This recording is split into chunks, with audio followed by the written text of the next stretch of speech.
Hello, everyone, and welcome to Like Mother, Like Murder. I am Rachel. And I am Heather, and here we talk about mom-related true crime. Today is not a full episode coverage like normal. Today is about a tragedy that just shook my local community. And us talking about it here today is to shed light on two beautiful souls that are gone too soon, a community coming together, and some praise for the hard work and efforts by local law enforcement. On Thursday, April 30th, 2026, I was sitting at home working and received a safety alert on my phone at 2:31 p.m. The text read, "Public safety, campus lockdown. Public safety has been notified of a criminal situation occurring off campus near exit 76. 4 more alerts similar in nature came through within the next hour. 2:33 p.m., campus lockdown. Campus is now in immediate lockdown. Watch for an email from public safety with details. 2:35 p.m., public safety has been notified of a criminal situation occurring well off campus in the area of Chestnut Street. 2:36 p.m., please remain indoors until public safety notifies of additional information and only contact public safety with emergency information or questions. 3:32 p.m., Berea police is asking campus community to avoid the area of Jefferson Street as the search continues for suspect involved in activity on Chestnut. And then at 4:50 p.m., the final alert came in saying that the restriction and lockdown had been lifted. But what you'll find out in today's episode is the restrictions were lifted to an extent, but the threat was still at large. Coming to you all today, my heart is heavy for a nearby community within my county, a city that I have worked in and I spend a lot of time in, Berea, Kentucky. Berea is a smaller city with a population of just under 17,000 people, and it is known for its historic roots, art scene, Berea College, and a community of down-to-earth people who support small businesses and live a slow and steady life. And April 30th, right before 2 p.m., that slow and steady was shattered by a sick and twisted decision of an armed 18-year-old who walked into the U.S. Bank, leaving 2 Berea locals lifeless before fleeing the devastating reality that he had just created. Bringing this information so soon after this tragedy is for a few reasons on our part. The first reason, we want to share about the 2 individuals who woke up Thursday morning to go to work not knowing what would come. Being local, I have seen so many things about Breanna Edwards and Brian Sweitzer over the past few days and how loved they are. Second, I want to talk about the police work that I witnessed as I refreshed my local news feed every 20 minutes trying to keep up with everything going on. Because although this heartbreakingly happened, law enforcement did not let a second go by that they were not intentionally working together to make sure this person did not get away with murder. And lastly, I want to ask any of you prayer warriors to please pray for these families, this community, and everyone who is working to support and be there for the victims' families during this time. And if you don't pray, send your well wishes, your good thoughts, and all the positive light to them as they navigate the unthinkable right now.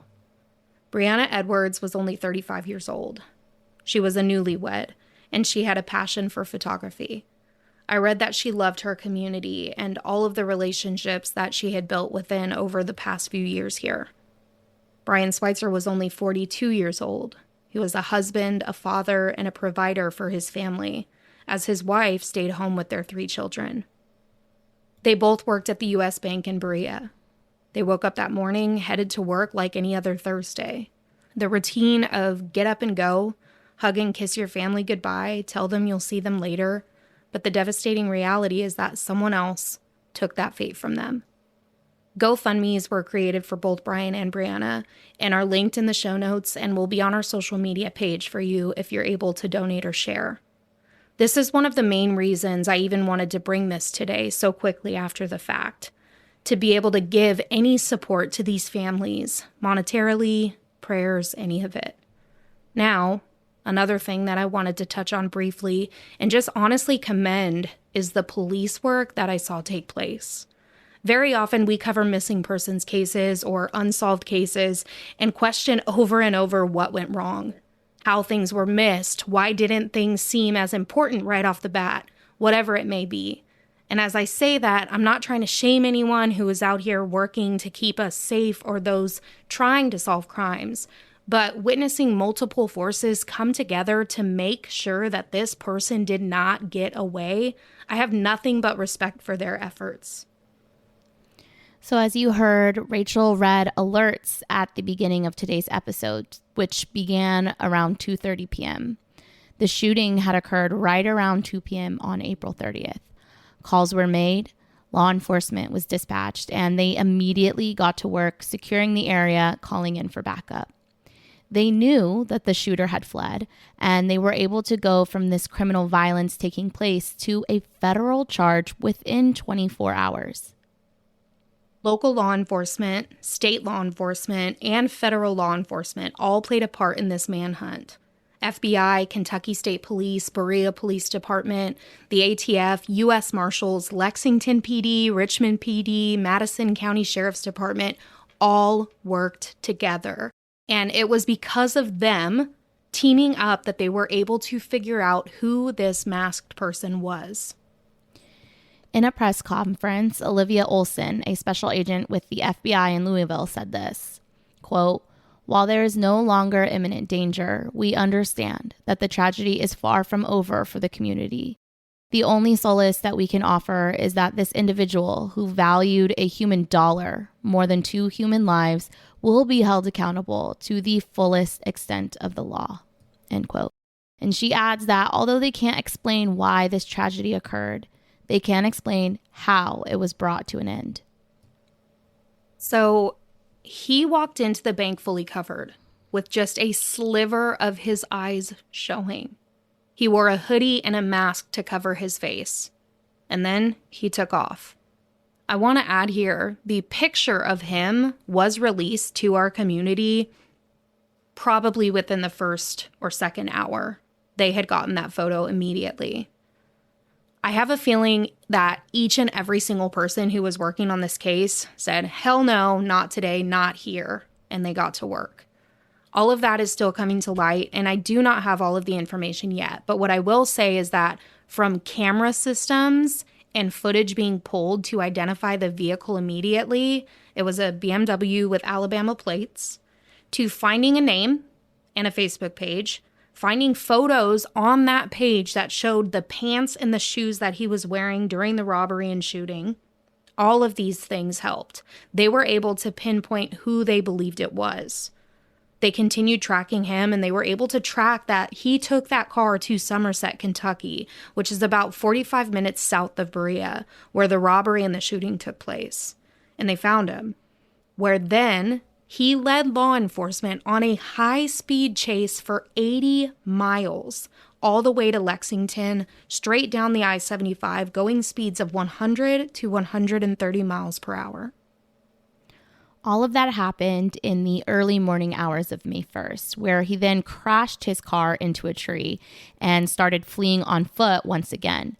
He ended up being found and captured around 3 a.m. in Lexington and was taken to the Woodford County Detention Center. He faces 3 federal charges: armed bank robbery, use of a firearm in a crime of violence, and causing death with a firearm during the crime, with the potential penalties being life in prison or the death penalty. Monday afternoon, he sat in the courts while they read his charges. He never looked back at the victims' families.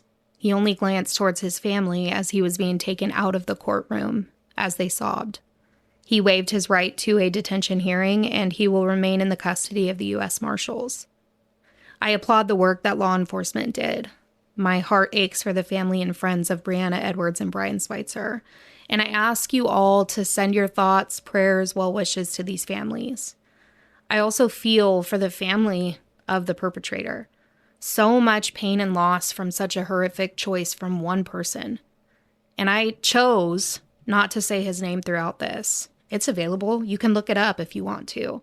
But this 18-year-old took the lives of 2 people. He shattered the worlds of their families, including his own. So here, he'll remain nameless. If you are able whatsoever, like we said before, the GoFundMes for Brian Sweitzer and Breanna Edwards are available in the show notes. And if not, please just share them. Help them be seen by as many people as possible so that others are able to help and support however they can.